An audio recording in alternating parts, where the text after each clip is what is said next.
Many of the more recent tales in Scottish folklore come from the time of the 45 Rebellion.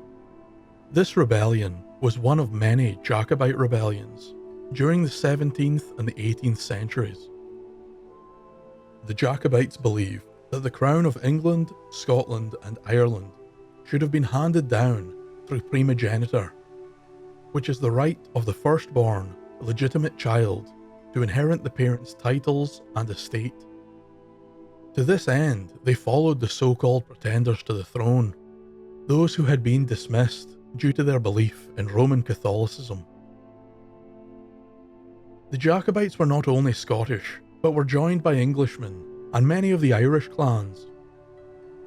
In fact, a large number of the Scottish clans fought on the side of the new monarchy during the rebellion. So with this knowledge, you will now appreciate the chaos that occurred in 1745, when Charles Edward Stewart, known to the English as the Young Pretender, landed in Scotland on the Isle of Erisky with a small fleet of French ships, where he would unite the highland clans and head south to take back the kingdom that rightfully belonged to him.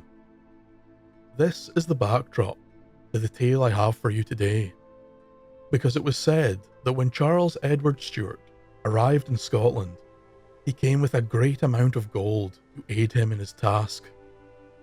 The lost treasure of Bonnie Prince Charlie.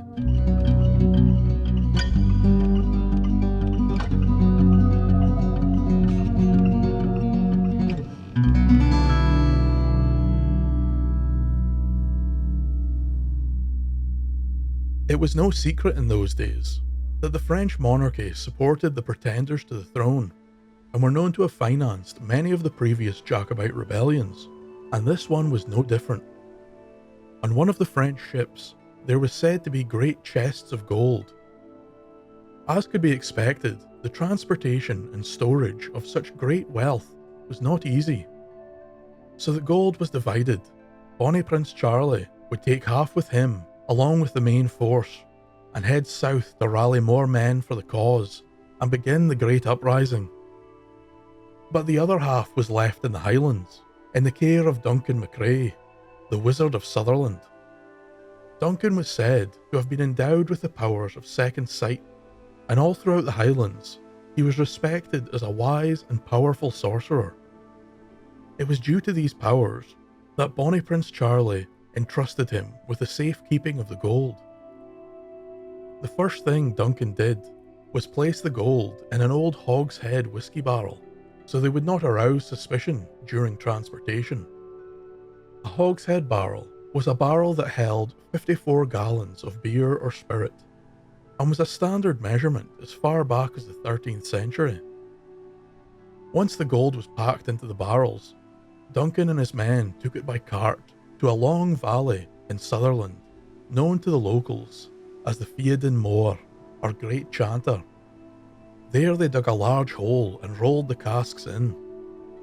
But before the gold was covered, it was said that Duncan MacRae put a spell upon it. The casks and the gold would be invisible to the human eye, and they would only appear for one day every 7 years. The now apparently empty hole was filled, and Duncan and his men headed south to aid in the Jacobite rebellion. Unfortunately, Prince Charlie would never enter that land again. After fighting his way far into England, he was eventually forced to retreat north due to the lack of English and French support for his campaign. The main Jacobite force was defeated on the 16th of May, 1746, at the Battle of Culloden. Charlie himself survived the battle, but fled the country and returned to Europe, never to be seen in Scotland again. During the years after the Jacobite defeat, word would spread far and wide throughout the Highlands of the hidden gold which still sat invisible and unclaimed in the land of Sutherland.